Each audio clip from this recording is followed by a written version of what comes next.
Hello everyone, আজকে আমি বিরিয়ানির জন্য নিয়েছি মুরগির মাংস প্রায় 1 কেজির কাছাকাছি। এরপর আমি একটি প্যানে তেল দিয়ে দিয়েছি। এরপর তেজপাতা, দারচিনি, সাদা এলাচ এগুলো দিয়ে একটু নেড়ে চেড়ে নিচ্ছি।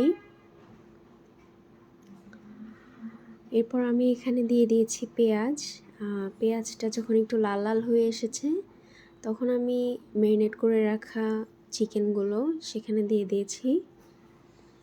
এরপর নেড়ে চেড়ে এটাকে আস্তে আস্তে কষাতে হবে। দেন আমি কষিয়ে এক সাইডে রেখে দিয়েছি।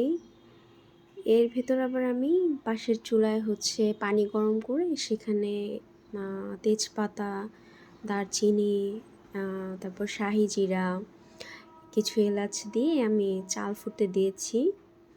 চালটাকে কিছুক্ষণ ফুটিয়ে নিয়ে যখন কুক হয়ে আসার পর 60 থেকে 70% এটা কুক হয়ে আসবে। আসলে এভাবেই আমি পরে এটা আলাদা করে রেখে দিয়ে বিরিয়ানিটাকে পরে দমে দিয়ে কমপ্লিট করেছি, আর শেষে আমি এভাবে সার্ভ করে নিয়েছি প্লেটে।